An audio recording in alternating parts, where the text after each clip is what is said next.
శ్రీ సాయినాథాయ నమః. శ్రీ సాయి సచ్చరిత్రము 16-17 అధ్యాయములు. బ్రహ్మజ్ఞానము లేదా ఆత్మ సాక్షాత్కారమునకు యోగ్యత, బాబావారి వైశిష్ట్యము.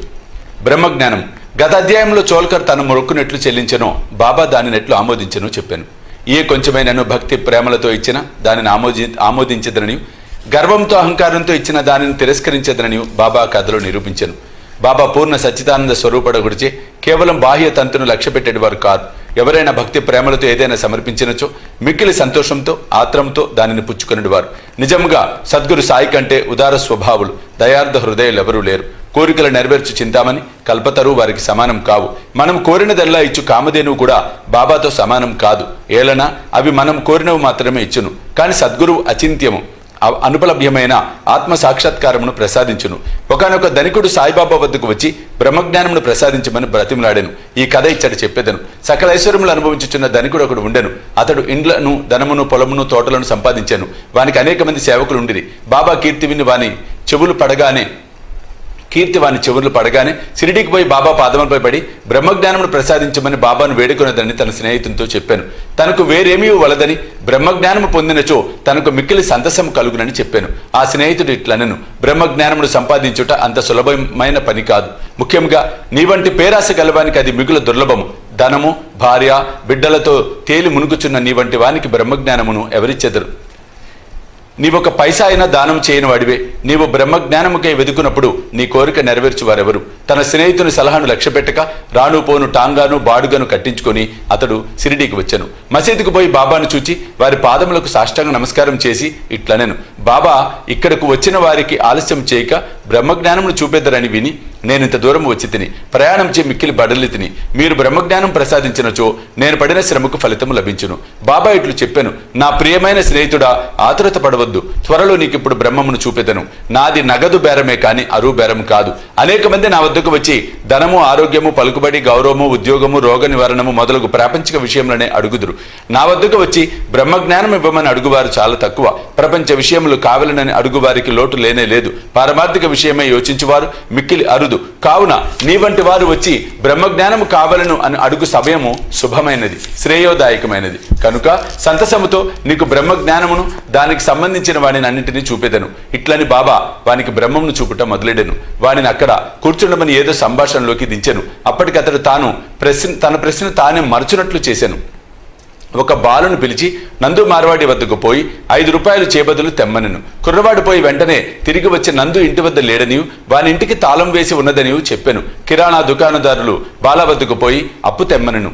ఈసారి కూడా కుర్రవాడు వట్టి చేతులతో వచ్చాను. ఇంతకి 2-3 వద్దకు పోగా ఫలితం లేదు. సాయిబాబా సాక్షాత్ పరబ్రహ్మ అవతారమే అని మనకు తెలియను. అయినచో 5 రూపాయలు అప్పు చేయవలసిన అవసరమేమి? వారికి అంత చిన్న మొత్తంతో ఏమి పని అని ఎవరైనా అడగవచ్చు. వారికి ఆ డబ్బు అవసరం లేదు.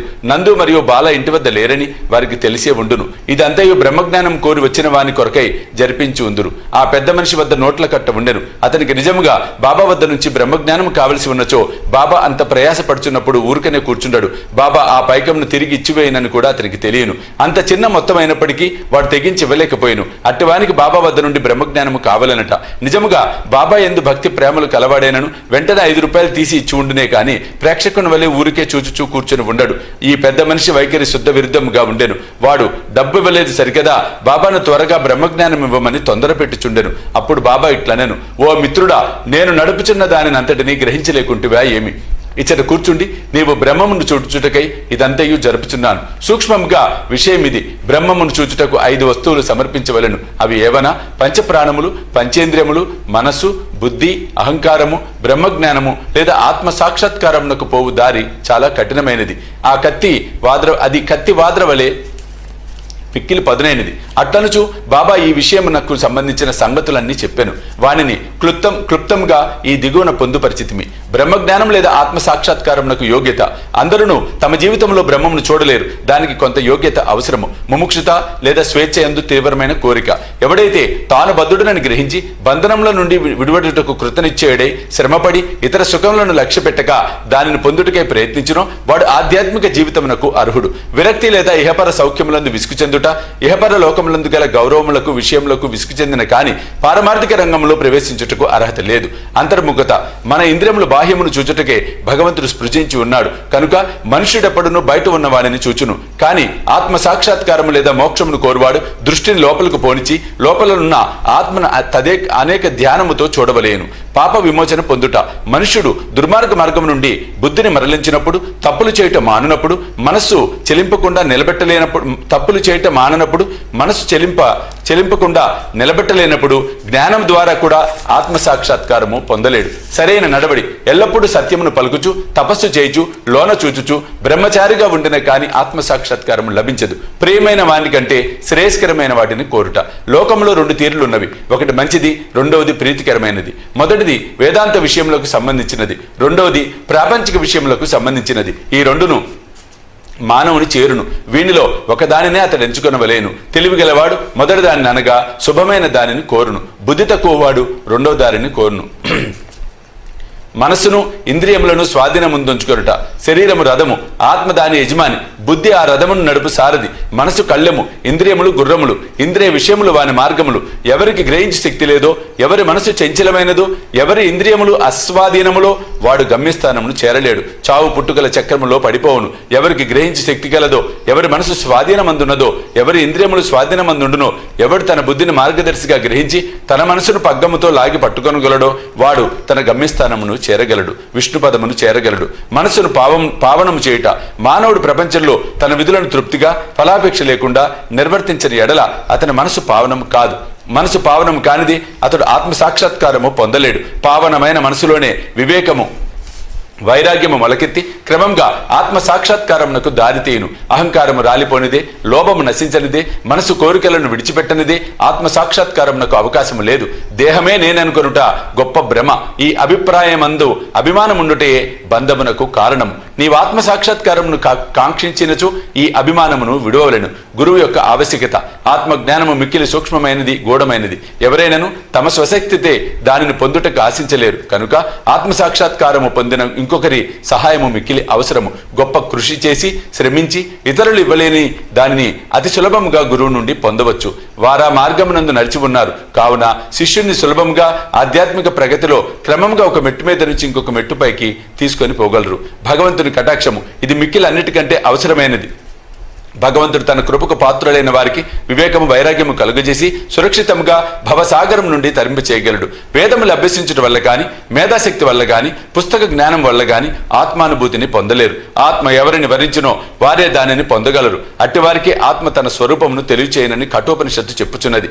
ఈ ప్రసంగం ముగిసిన పిమ్మట బాబా పెద్ద మనిషి వైపు చూసి, అయ్యా, నీ జేబులో బ్రహ్మము 50 ఇంతలు 10 రూపాయల నోట్ల రూపంలో ఉన్నది, దానిని బయటకు తీయము అనెను. ఆ పెద్ద మనుషుడు తన జేబు నుంచి నోట్ల కట్టను బయటకు తీసెను. లెక్కబెట్టగా సరిగా 25 10 రూపాయల నోట్లు ఉండెను. అందరూ మిక్కిలి ఆశ్చర్యపడిరి.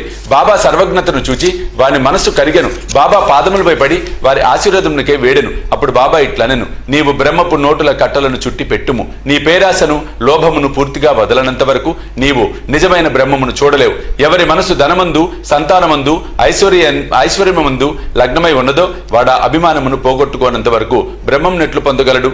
అభిమానమనే భ్రమ ధనమందు తృష్ణ, దుఃఖమును సుడిగుండము వంటిది. అది అసూయ అహంభావమను మొసలతో నిండి ఉన్నది. ఎవడు కోరికలు లేనివాడో వాడు మాత్రమే ఈ సుడిగుండమును దాటగలడు. పేరాశయు బ్రహ్మజ్ఞానమును రెండు ఉత్తర దక్షిణ ధ్రువముల వంటివి. అవి శాశ్వతముగా ఒకటికొకటి బద్ధ వైరములు కలవి.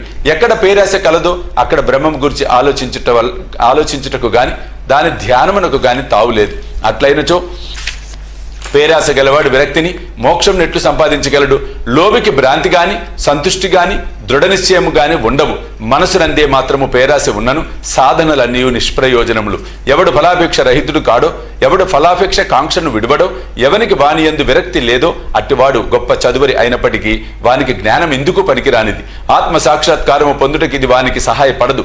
ఎవరు అహంకార పూరితులు, ఎవరు ఇంద్రియముల విషయముల గురించి ఎల్లప్పుడూ చింతించెదరో వారికి గురుబోధలు నిష్ప్రయోజనములు.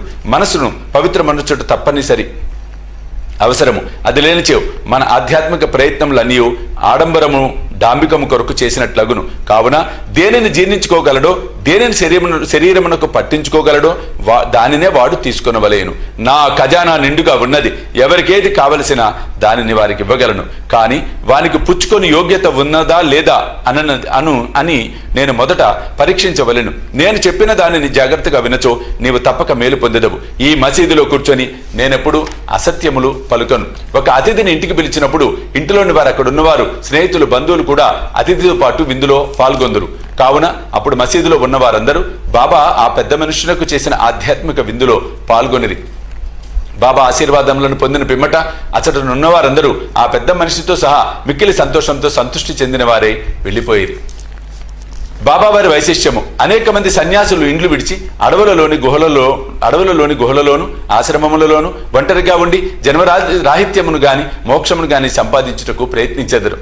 వారి ఇతరముల గురించి ఆలోచించక ఆత్మానుసంధానం నందే మునిగి ఉందురు. సాయిబాబా అట్టివారు కారు. బాబాకు ఇల్లు గాని, భార్య గాని, సంతానం గాని, బంధువులు గాని లేరు. అయినప్పటికీ వారు సమాజంలోనే ఉండేవారు. బాబా 4-5 ఇండ్ల నుండి భిక్ష చేసి ఎల్లప్పుడూ వేప చెట్టు కిందనే కూర్చున్నది వారు. లౌకిక విషయములందు మగ్నులైన జనులకు ఈ ప్రపంచంలో ఎట్లు ప్రవర్తించవలేనో బోధించడి వారు.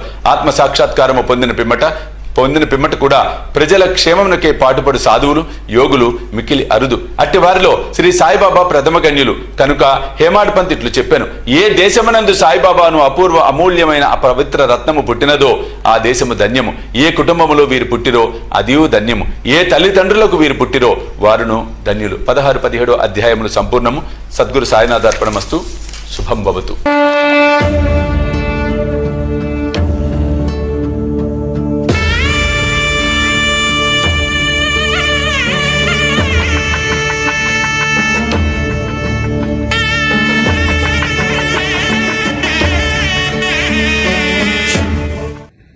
సాయి దివ్య రక్షా కవచ యంత్రానికి